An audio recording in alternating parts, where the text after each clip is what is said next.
Raider Nation, what is good, man? I hope you guys are all having a great day out there. Let's just make sure the microphone and camera and everything is working as it should. It does seem like it's working. It does seem like some of you guys are coming on. Uh, it's Wednesday, man. So you guys know what that means. Wednesdays are days that I always go live. Unfortunately, today this live kind of started a little late. Believe it or not, man, I started a project this morning, a project that I would typically never do, primarily because of one, the video gets copywritten right away, so I typically don't ever do it. But basically, I created my very first highlight video. This morning I made a video and I was talking a little bit about Jonathan Abram in that video. I talked about 5 sleeper players. And while I was making that video, I actually needed to grab some highlights. And I wasn't sure which highlight to grab at Jonathan Abrams because there were a ton of nice plays. So I was like, why don't I just do a highlight video of Jonathan Abram? And somehow, man, that led me into like a 5-hour journey of me just putting together this video. I didn't even know what music to use. I reached out to some of you guys on Instagram and Twitter. So if you guys don't follow me, make sure to follow me. I had like 7 or 8 people respond with some different music. So I kind of used that as the basis for the video. I kind of used the song that was like most like amped and kind of gets you going. But yeah, man, that video I'll probably drop right after this. It's 100% demonetized, which is crazy. I got like 7 or 8 notifications the second I dropped that video. So it's a Jonathan Abram highlight video. It's like 6 minutes long, and I spent literally like 5 hours making it. So I'll drop that right after this. But let's get into these comments, man. Today we're going to talk a little bit about Carl Nassib, Divine Diablo, and then I'm going to just go through you guys' comments and questions and stuff like that, because I'm going to be honest with you guys, I didn't really plan anything. I actually wasn't even going to go live. Like I said, I don't have the time. I got to finish my work, and then on top of that, like that video kind of took way too long. But let's get into this, man. Let's get into some of these comments. Let me know the comments and questions you guys have, and we'll get those on and answered. Thomas, shout out to you. What's on the schedule for today? Carl Nassib, for sure. I want to touch on that a little bit. I saw a lot of comments about people saying, hey, Sanjit, you didn't make a video on it. We'll get into all that. And then Divine Diablo. I'm hearing some rumors of from an inside source that I 100% trust. He's gotten a lot of things right, including being on top of the Colton Miller contract situation and a couple other things in the past, like the Corey Littleton, the Raiders potentially getting Corey Littleton. So he's gotten a couple things right, and now he told me that Divine Diablo has a injury that's pretty bad. So we'll get into that in a second as well. Aunt Six, what's going on, man? Jesse Rodos, what's going on?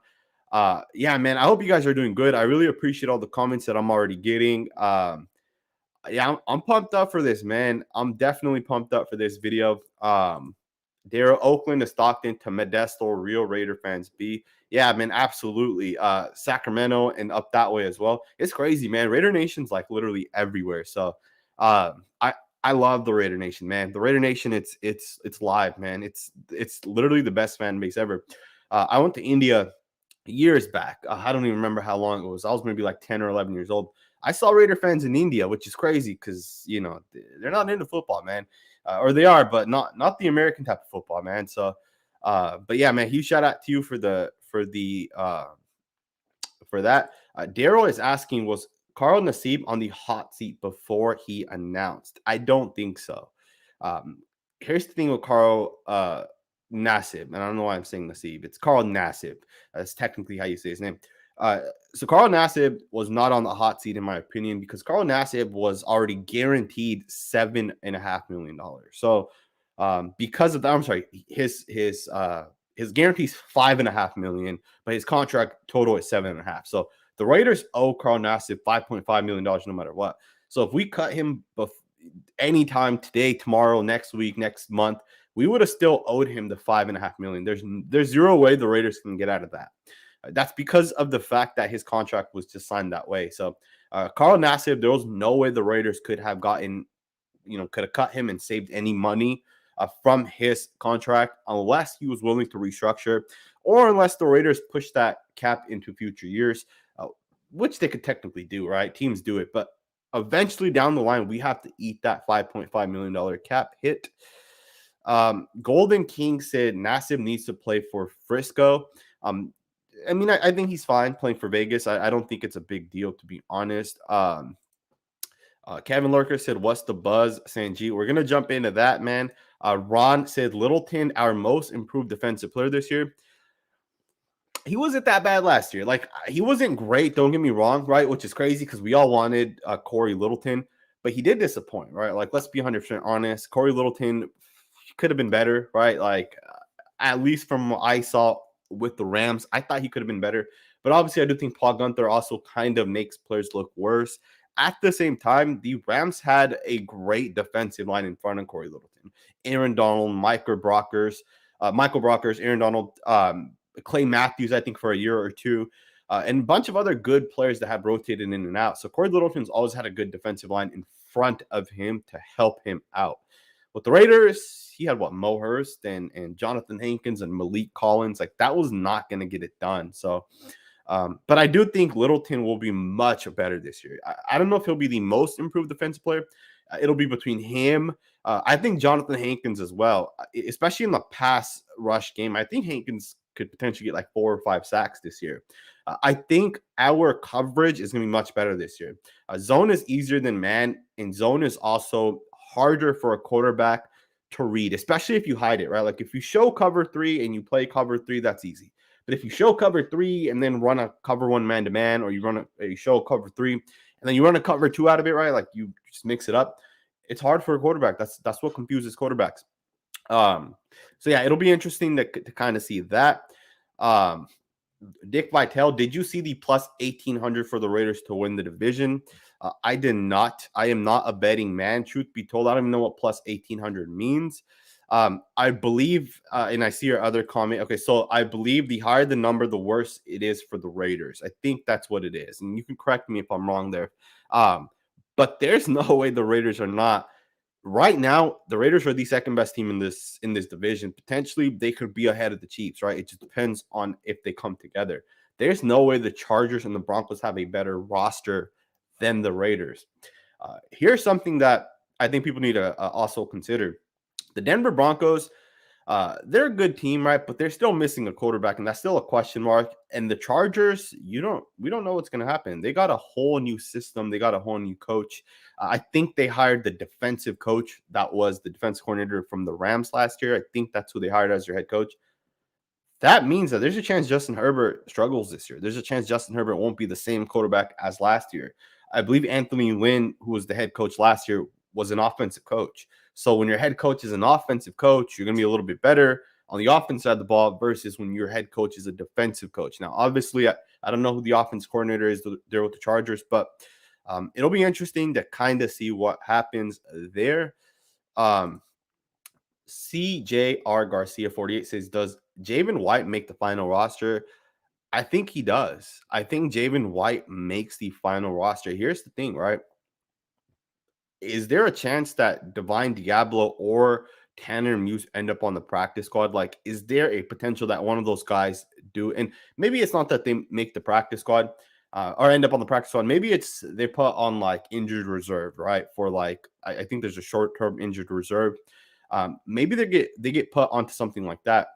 But I like Javen White, man. I think right now he's probably the 4th best linebacker, proven linebacker.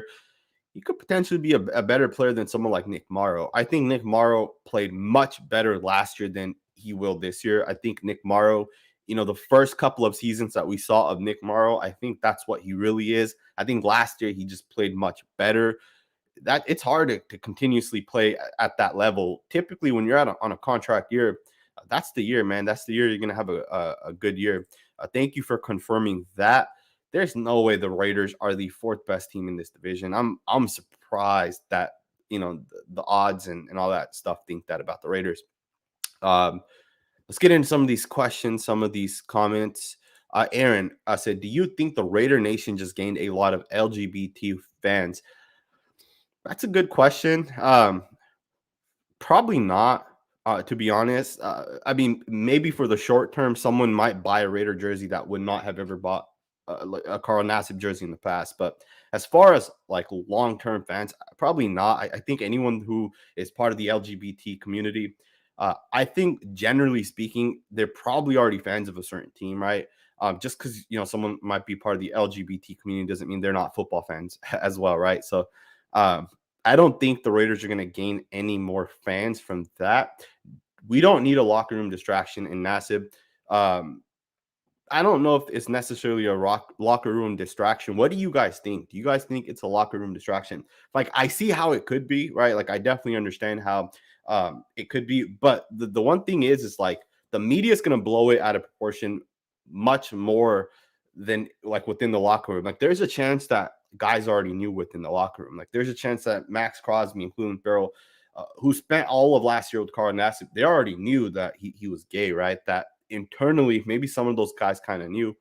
Um, yeah, man, it'll be interesting to kind of see there. But since we're kind of on the topic, let's just fully get into it, man. Like, let's just talk about Carl Nassib. Let's talk about my thoughts and my opinions of this.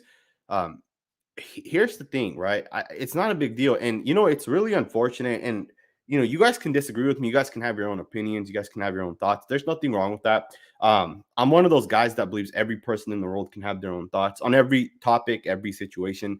Um, I'm for supporting people who are gay, LGBT. I'm all for that because at the end of the day, I do believe that every person is equal. And I truly live by that. At the end of the day, I see a lot of comments on my videos, on my community posts that I just posted a couple days ago, even on Instagram. I see a ton of comments about Carl Nassib, and it's unfortunate that people still think a certain way. And here's the thing: I was born and raised in Sacramento, so Sacramento is pretty conservative, right? The Sacramento area in general is pretty conservative. Uh, I've lived for the last 5 years here in the Bay Area, specifically in San Francisco. Um, and every time I go to the grocery store, every time I go out, I go to downtown SF, I see 100 people and one or two of those couples are gay. It's not a big deal. And it's crazy to me that people still say things, right? And I think a lot of the time people say things on the internet when their name's not attached to certain things. I won't get into the comments, obviously, but people do talk about Carl Nassib and just the gay community in a negative way. And I'll kind of leave it at that. But I think one of the things that people don't necessarily understand is, people have made the comment, why would Carl Nassib just not keep to himself, right? Why did he have to come out and make a big deal out of it? Because he's kind of wanting attention out of it. Um, Here's the thing, right? Carl Nassib, every single day, like every day, if he was truly hiding if he was truly hiding that he's gay, every single day, Carl Nassib would go into the locker room and he would hear comments. Maybe someone throws the F word around, right? The derogatory word for gay men. Um, Sometimes maybe people will make comments regarding a woman, and he's there, and he might feel a certain type of way that like, hey, I'm gay, but I have to be fake about it, right? So internally for him, every single day he's in the locker room, it's gonna make him feel a certain type of way, and I think because I'm not gay, and I'm sure a lot of you guys aren't gay, you guys might not know how he feels right inside the locker room. And the thing is, it's not just him. I googled the statistic: 10% of men are gay in the United States, which means there's a good chance 10% of all NFL players are gay. But why is it that Carl Nassib's the only player that has come out? Because chances are there's a ton of other gay players in the NFL who have yet to come out. You guys can just look at across the board. You can look at the players who are 30 to 35 years old, who might not have wives, might not have kids, and look into that. And there's what are the chances that they're gay as well, right? But they just don't want to say anything. Again, I'm 100% behind Carl Nassib. And again, I just kind of wanted to put that out there because I didn't make a full video about it. Um, Either way, I know that there's gonna be comments of people saying they don't agree with people who are gay, and that's their opinion. I have no issue with that. I respect every person's opinion. It's the same way, and I'll give you guys an example. This past weekend, as you guys know, California on June 15th stopped requiring people to wear masks. I have asthma, so for me to wear a mask, it's very difficult. Like just walking around, it's very difficult for me. So June 15th, no masks anymore. So I'm pumped up. I'm going to all these places over the weekend not wearing masks. I get comments. People say their opinions to me that I'm not wearing a mask, and I tell them shut the hell up, and it's not their business what I'm gonna do, because at the end of the day, it's my opinion. So that's kind of just my thoughts, trying to compare those two things. At the end of the day, everyone lives their own life, so I don't think it's a big deal. But with that being said, let's get into some of these comments. And with that, we'll also switch topics, and we're gonna get into some divine Diablo talk specifically. And I did get some super chats. Let me just get to that really quickly before those disappear. Mike and I never know how to say your last name. Mike, I'm gonna actually Google how to say your last name, and next time I'll get your last name right. Mike N said the nation appreciates all your hard work. I appreciate that. Thank you for the super chat. I really, really do appreciate it. There's almost 200 of you guys here now. You guys weren't here when I started the video, but basically, I made a Jonathan Abram highlight video. I spent like 5 hours, which was way too long, making that video. But I'll upload that right after this video so you guys can check it out if you guys are interested. It's kind of fun. I put it together. I reached out to some of you guys on Instagram and Twitter asking you guys for some songs and stuff like that. So with that being said, I guess another thing I should touch on with Carl Nassib is probably a question that some of you guys might have, which is that is Carl Nassib now not going to get cut? Like, do I feel that because of that, does John Gruden feel a certain type of way that, hey, I might not be able to cut this guy? I don't think so. I think Carl Nassib is still the third best defensive end after Max and Cleveland Farrell. I think it's Carl Nassib. I think he's that third guy. At the same time, I don't consider Malcolm Kuntz as well as Yannick Ngakoue defensive ends. Those are Leos, right? Which is different than a defensive end. I think Carl Nassib is the third best defensive end. So if the Raiders are going to keep at least 3 true defensive ends on the roster, Carl Nassib has to be that guy. So again, another thing is with Carl Nassib is he's had good production in the past. I know he didn't do that good with the Raiders last year, but in the past, he's been a pretty good football player. I think he can definitely bring it to the Raiders this year. I think he can definitely have an impact between him, Cleveland, and Max. I think those 3 can rotate in and out. Of course, at the Leo role, you'll have Yannick Ngakoue as well as Malcolm Kuntz. And there's a chance the Raiders might get Melvin Ingram. So I'll keep an eye out for that. That'll definitely be interesting. Cool Zay 1995. Shout out to you, said, dude, keep up the work. Go Raiders. I really appreciate that, man. I really, really, really do. Dick Vitale said Nassib was a good player before Gunther. And that's the thing, right? Is he was a good player before Paul Gunther got there. So why could he not get back to that again, right?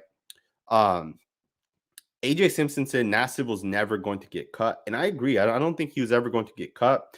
It's not like he's, in his final year or his final 2 years. I'm sure Nassib will play another 4 or 5 years. If you're in the league for, I believe this is his 6th year. If you're in the league for 6 years, you're going to be in the league for 8 to 9 years, right? As long as you continue to stay in shape and you continue putting the effort in. Herman said Carl Nassib can keep our line fresh in Gus Bradley's system. I definitely agree. I think he's going to be that one guy that'll be that third guy to rotate in and out. It's going to be interesting. Jimmy said Carl will never be cut. It would be a PR nightmare. What do you guys think? Do you guys think that because he came out, that if he gets cut, John might feel a certain type of way? I don't know. I think John Gruden might not necessarily care. I think if John Gruden wanted to cut him, John Gruden's going to cut him. I don't think John Gruden cares what the media thinks. And even then, like, John can cut him after this season. Well, actually, he'll be a free agent anyway, so it won't probably matter. Anyways, but yeah, man, let's get into some Divine Diablo talk. Because I've had a guy come out and tell me that Divine Diablo is hurt officially. And that hasn't officially been confirmed, right? Like, remember, all we heard was that from John Gruden that Divine Diablo is out. Like, those were his exact words. All right, so let's jump into this. We do have a super chat. Shout out to Raider Glenn. I really appreciate it, man. Another thought: how solid must the Raider locker room be for Nassib to step up like he did? Kudos to Mark Davis, Mike Mayock, and John Gruden. Absolutely, man. Now, do you guys think Carl Nassib told those 3 before he came out at the same time? Do you think those 3 were blindsided? I don't really know, but I definitely agree. I think people are going to support Carl Nassib. I think Michael Sam came out in 2013, and that too he came out before he got into the league. But I will say this, right? He was the SEC Defensive Player of the Year. That's a big award, man. That's a tough award to win. And he got drafted in the 7th round, I think, and didn't even make the active roster. So I think this is a little bit different in that sense. I think more players should come out, and I do hope more players come out. It's again really not a big deal, and that too, it's becoming such a normal thing in today's society. I think more players should come out, but obviously, there's always that stigma that some people will always make those remarks as well towards players. But definitely shout out to Carl Nassib with that. Let's jump forward, man. So there's a person that I know that I don't really know how to describe him, but he's around the locker rooms. He's in and out of the facilities. Um, he told me before the Colton Miller contract that Colton Miller is going to be extended. He told me this, and then I believe it was Vinny Bonsignor who also put it out there. I think just like a week afterwards that Colton Miller might be extended. At the same time, he told me that Corey Littleton was a potential player for the Raiders. The Raiders are bringing him in. This was before the news even hit, and then news hit like 4 or 5 days later. And he's told me a couple other things as well. One was before I even did my Colton Miller interview, he told me that there's a chance Andre James starts in the next 2 years. And because he told me that, I wanted to ask Colton Miller about Andre James specifically, and we all know how that kind of panned out. But this guy told me that Divine Diablo is actually hurt. Like, I know the John Gruden said Divine Diablo's out, and some people interpreted that as the Diablo is hurt. Some people said, oh, he's just not practicing. Maybe it's contract related. I'm being told now, though, that Divine Diablo is actually hurt. I'm being told that his injury could keep him out until like mid training camp, until potentially even after preseason.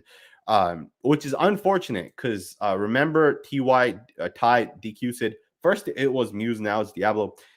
That's what it is looking like, to be honest, and that's really, really, really unfortunate because I said this in one of my videos just recently. If there's one rookie guy that outside of Trayvon Merrick and Alex Leatherwood, if there's one rookie who I think has the potential to have an impact for the Raiders, Divine Diablo is that guy.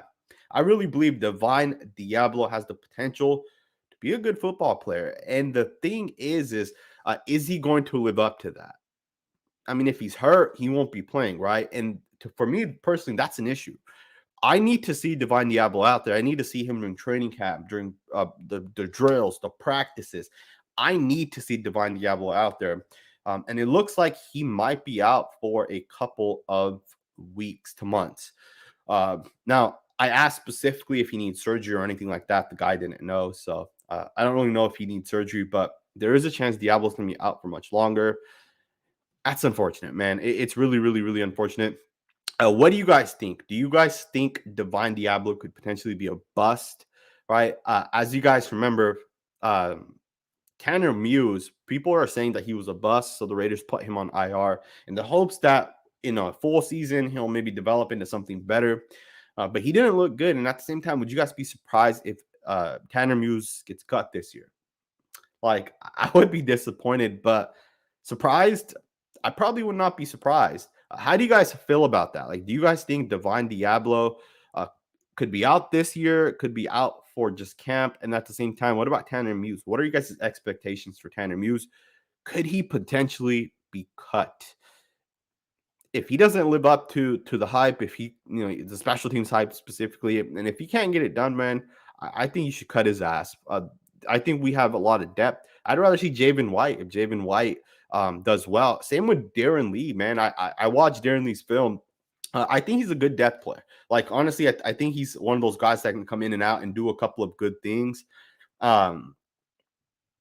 Damon said Diablo's hurt. Yeah, I have been wondering about that. Yeah, man. I do think he is hurt. I do trust this source. We got another super chat from CoolZay1995. I appreciate it, man. If you guys have questions and I skip past your questions, leave a super chat. That's always the easiest way for me to see it because it pulls it up quickly right here. But Cool Zay said, dude, Phylon, I don't think he makes the team. And who do you think is going to be better our O-line or D-line, do you think Diablo plays this year? I appreciate the super chat, man. I really do. Super chats, I really do appreciate it. Before we get into the super chat, I talked a little bit about it. I made this highlight video of Jonathan Abram.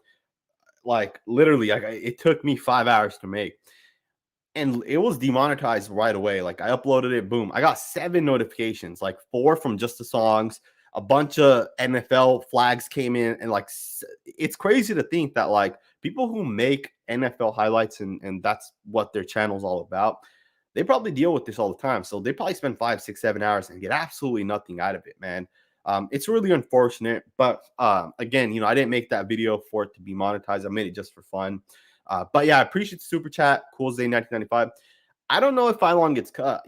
It's crazy because a lot of us don't really think much of Darius Phylon, right? Like we all kind of think, oh, he's just there. He's the vet that's going to get cut and he won't be on this roster. But for some reason, I do think he makes the team. Like I would think Darius Phylon makes it over Darius Stills, because Darius Stills could end up on the practice squad, and if he's on the practice squad, he can stay there for a full year, learn, get better, stronger, quicker, work out, whatever it is, learn the system. As opposed to Darius Phylon, he knows the system. He's played with Gus Bradley, and he's had a little bit of production as well at the end of the day. And here's another thing. A lot of people don't consider the fact that Gus Bradley's scheme and system is different. Even though he runs a 4-3, he runs a lot of 3-4 concepts in that 4-3. For example, Gus Bradley will have a nose tackle, a 1 technique, and a 3 technique. He'll have 3 defensive tackles on the defensive line. And on top of that, he'll have Yannick Ngakoue standing up on the line of scrimmage. And then he'll also have someone like Max Crosby or Cleveland Farrell playing defensive end with their hand in the dirt on the other side.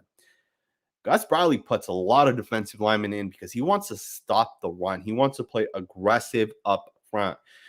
And I think the more defensive linemen you have, especially guys like Darius Phylon, who's different than Quentin Jefferson. Those 2 guys are different than Jonathan Hankins. That guy's different than Kendall Vickers, right? They're all different defensive tackles. They all do different things. Same with Cleveland Farrell and Max Crosby, right? Like those 2 guys are going to do different things. Max Crosby is more likely to play a 3 tech as opposed to Max Crosby is more likely to play defensive end, right? Or I should say Cleveland Farrell, that 3 tech, and Max Crosby, the defensive end. So it'll be interesting. I do think Phylon makes the roster. As far as who's going to be better, our O-line or D-line, what do you guys think, man? Do you guys think the O-line's doing better or the D-line? Let me know in the comments below. I really want to know what you guys think about that. If I had to guess, it's so difficult because our O-line's rebuilt. I will say this. Our D-line's going to be better than last year. Our O-line has the potential to be better than last year. Honestly, I think both could be good units, right? Like there's a chance that our O-line is a top 8 O-line. Like when you consider the fact that we have Tom Cable, who's a great coach. The D-line, we have Rod Marinelli, who's a great coach. On top of that, look at the depth we have now, right? Compared to last year. So I think we're going to be better. And as far as Diablo, I think he will ultimately play this year. And it'll depend on if he needs surgeries. Whatever his injury is, if Diablo needs surgery, I think he'll hit the IR, which would suck. But I think he'll be okay. But yeah, it'll be very, very interesting to kind of see what happens there. What do you guys think though? The O-line or the D-line? I see some of the comments here. Tony says Stales will make the team. He's from my hometown. Again, you can be on the practice squad. You're still on the team, right? Like if you get onto the practice squad. Honestly, there's guys who are undrafted guys right now that are aiming for the practice squad. Like they know they're not going to make the active roster. Like Lester Cotton might be one of those guys that's saying, I just want to hit the practice squad, man. If the practice squad, if I'm able to get to that, that's all I need, right? And there are guys out there that just want to get to the practice squad. So I think Stills can still make the practice squad. Golden Knight said, Sanjit, do you think Diablo doesn't like the fact they will move him from his natural position? That's a great question. I don't think so because Divine Diablo, he wants to play football at the end of the day, right? Like if he didn't want to play linebacker, I'm sure the Raiders asked him before the draft that, hey, when you get to the NFL, we see you as a linebacker as opposed to a safety. And I'm sure he said that's fine with me. Like, I don't mind. I can play either position. You can put me at linebacker. You can put me at safety, corner, offensive lineman. Put me wherever you want. I'll play. And that has to be the attitude that most guys go in with. And that, too, they are kind of coached by their agents, right? Their agents are going to kind of teach them what to do and what to say. But yeah, I think he's perfectly fine with playing that position. Matt said the O-line's going to be better in the run game. I totally agree. The statistic was we were like 26 or 27 in win rate last year on the offense line, which is it's pathetic. Like, let's be honest. That's really, really bad in my opinion. Um, there's no way you're not better this year than that. Like, I know technically you can say that our right guard might be worse. I think it's better, but some can argue it's worse. Some people can say, Trent Brown today is better than Alex Leatherwood, and that might be true. Some will say Rodney Hudson. I mean, Rodney Hudson is probably better than Andre James. But the thing is it's not about individual players. It's about a unit together, right? How they're able to play as a cohesive unit together, how they're able to double at the point of attack and one guy's able to get to that next guy, how they're able to double and stick with that double, or how they're able to, maybe not even block someone and split the guy and let someone come and trap or whatever it may be, right? I think the O-line will be better this year. I really do. I think that Tony said Raiders offensive line, I'm assuming is what you meant, will be a top 10 in the NFL. Take that to the bank. Or you mean Raiders offense? I think so too. I think the Raiders offense could be a top 10 offense. Did we get worse this year than last year? I don't think so. Like, I know we lost Nelson Aguilar, but we get a second year Henry Ruggs and a second year Brian Edwards. On top of that, we also get Kenyon Drake. And I think that's a huge upgrade. Darren Waller, third year in this system. Hunter Renfrow, third year in this system. I think we're going to be better, man. O-line is going to be good, so I'll say D. Robert said that. Yeah, man, I totally agree. Dick Vitale said the Raiders can protect 4 players in the practice squad. Is the practice squad only 4 players? I thought it was like 7 or 9 players. Or are you saying that they can't get picked up by other teams? I think that's probably what you mean. But yeah, that'll be interesting. And Darius Stills could be one of those guys as well. Isn't the roster 55 players this year? I think it is. Chef B said, I think the D-line will play better this year. I think so too. Herman said the same thing. Our D-line is going to be so much better this year simply because we have Yannick. Absolutely, man. I was watching Yannick Ngakoue's film today, and the thing that kept sticking out to me over and over and over again is this guy gets the ball out. And his ability to get the ball out kind of reminded me of someone like Khalil Mack.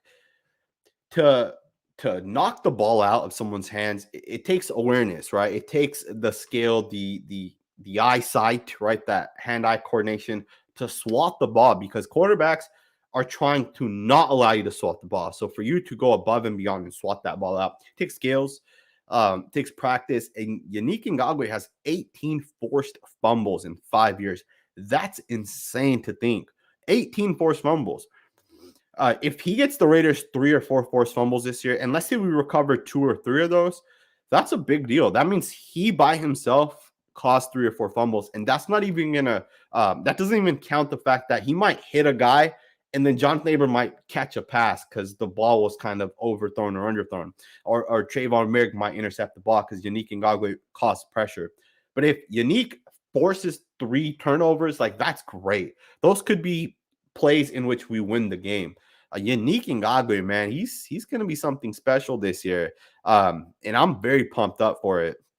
Yeah, man, I'm very excited for the Raiders this year specifically. I think we're going to be a really great team. Behind enemy lines is if we get Melvin Ingram, who gets cut, honestly, we can cut a ton of players. There's so many practice squad guys. There's guys that I don't even know the name of these guys. Like, the bottom 10 to 15 players on the roster are pretty interchangeable. The Raiders need to get Melvin Ingram, man. I know we don't necessarily need him, and I don't know if he would even play, right? Like, if the Raiders got Melvin Ingram, he would play, but, like, do we really need him? Probably not, right? But I think the more defensive linemen you have, the fresher the defensive line stays, the better. I will say this, though, right? Yannick Ngakoue in 6 weeks with the Minnesota Vikings had 4 sacks. And in 11 weeks with the Ravens, he had, I think, 3 sacks or something like that. he did so much better with the Vikings, and that was because he was consistently on the field with the Vikings. As opposed to the Ravens, he didn't play a ton. He didn't play as much. The Ravens asked him to put his hand in the dirt. He doesn't look as good. He doesn't look as explosive off the line of scrimmage. Yannick Ngakoue has to stand up in a 2-point stance, and you have to let him explode up the line of scrimmage and get upfield. And the issue I would have with Melvin Ingram is, does Melvin Ingram play the Leo role as well? And does he take away snaps from Yannick Ngakoue? I want Yannick playing 85% of snaps, because those 18 forced fumbles in 5 years, that's production. That's not a fake ass stat, right? That you can draw up. That's real. That's a real stat. 18 forced fumbles. I think Yannick Ngakoue needs majority of the snaps, rotating Cleveland and all those other guys, and then bring in Melvin Ingram. Casey Hayward tagged Melvin Ingram on Twitter. I think it was Pro Football Focus or ESPN. Someone did a something to do with Melvin Ingram, who should pick him up, what team should pick him up, and Casey Hayward tagged the Raiders. I would love for the Raiders to get Melvin Ingram, man. What do you guys think about that? Do you guys think the Raiders should get Melvin Ingram? Let me know in the comments below. Jesse Rhoda said, hit that thumbs up, one time nation. If you guys could hit that thumbs up button, I would really appreciate it. It really does help this channel grow. As you guys know, I've really set my goal up to get away from working my 9 to 5 and really just producing content. As you guys know, I put out a video every single day. Sometimes I'm busy on the weekend, so I'll record the night before and I'll put a video out from the night before. But this is what I want to do the rest of my life, right? I want to be a Raiders content creator. I want to put stuff out there for you guys. So if you guys can hit that thumbs up button, it does help. At the same time, I've been thinking about different ways to kind of up the platform. Maybe I'll have a website. Maybe I'll get some more of you guys that are wanting to come on and host your guys' own shows or something like that, right? So that is something that I might do as well. Jason makes a good point. Can't afford Ingram, can they? That's a good question. I'm not sure if we can, but I will say this. The thing with the salary cap is you can do so many things with the cap. Now, eventually it'll catch up to you, right? Patriots are a great example. When they had Tom Brady, they pushed so much of their cap into the future. And as that cap was due, they kept pushing it. So you can push your cap. I believe it's up to 3 seasons. So if, like, for example, the Raiders owe Carl Nassib $5.5 million this year, no matter what, we can push that 5.5 in the next year or the year after or the year after that. So if the Raiders wanted to, what they could theoretically do is say, hey, Colton Miller or Yannick Ngakoue, we owe you guys $10 million this year. Let us push your cap into next year and let us bring in Melvin Ingram. Let us take $8 million we owe you this year and push it into next year. And the player agrees to it, or the agent, whoever agrees to it. And again, there's a difference between actually getting cash, right? Like the player actually getting cash. And then just like the accounting portion of it, right? Like there's the cash part of it and the non-cash part of it. And the non-cash part of it gets pushed into the forward years. Either way, I think the Raiders should get him if they can make it fit. I'm pumped up for this year, man. What do you guys think the Raiders will be like by the end of the year? Are we a playoff team? Are we a potential Super Bowl team? Let me know in the comments below. Robert said Houston before Ingram. So Justin Houston before Melvin Ingram. That's interesting. Why not get both of those guys, man? Like, we have some defensive line issues. Wouldn't that fix all those defensive line issues? You bring both of those guys in.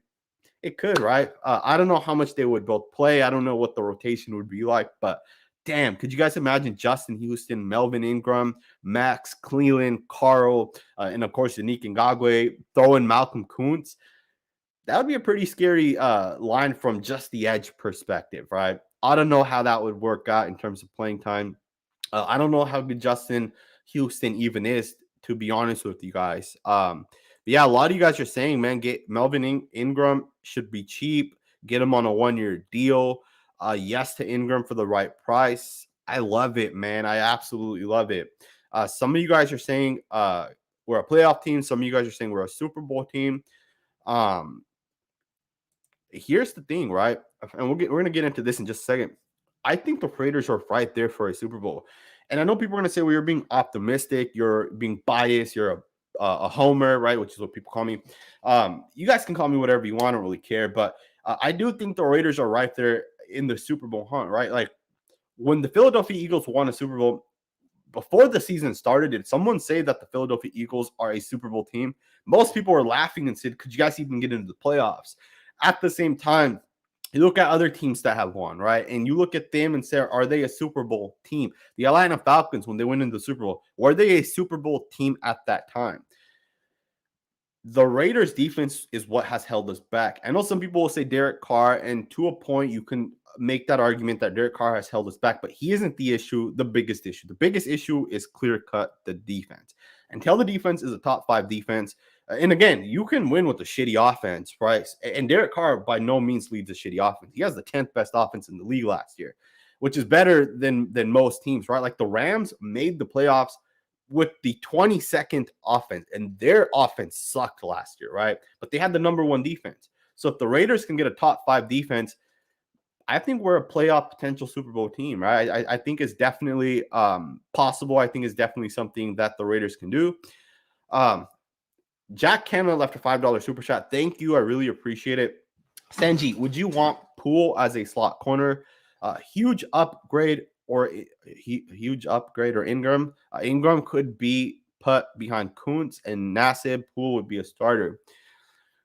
I don't know. That's a good player to maybe target, but I will say that I'm perfectly fine with the way the Raiders defense is right now. And I'm actually higher on Nevin Lawson than most people. I know most people think Nevin Lawson is trash. Partly he is, and I understand that, but I think Nevin Lawson's a pretty good football player. And I know he's going to be out for weeks 1 and 2, and truth be told, that's going to hinder the Raiders like crazy. All right, but I do think the Raiders can get away with it by putting in Trayvon Merrick, Tyree Gillespie, Carl Joseph, and putting those guys in the slot or rotating those guys in and just play a big nickel, especially against Lamar Jackson, right? Like we don't need an extra corner on the field. At the same time, throw Damon Arden in the slot, man, for 2 plays or 3 plays or whatever it may be, right? I don't think it's that big of a deal. Like, I don't think we need anybody else in the secondary. I think at this point, the secondary needs to learn, develop, get better, and just go out there and show us, man. I really do think that Jonathan Abram, Trayvon Merrick are going to make one of the league's best safety duo. I think our corners are going to have to prove it. Obviously, I have faith in Casey Hayward, but I think Casey Hayward's slower. He's taking a step back. He isn't what he was a couple years back. But you know what? Richard Sherman had 2 great years with the Niners, right? He fell off with the Seahawks, went to the Niners, and had 2 great years, or 1 great year and 1 partial okay year before he got hurt. I think Casey Hayward could potentially do that for the Raiders as well. What do you guys think about that?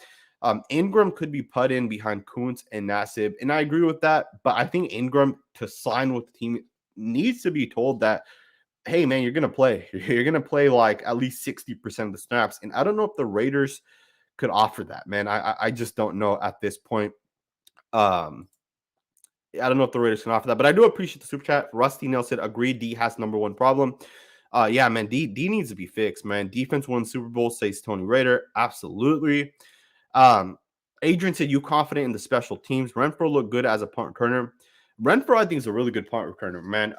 He might not get a lot of punt return touchdowns, but he will consistently pick up, 5, 10, 15 yards, and that's all you need from your punt returner.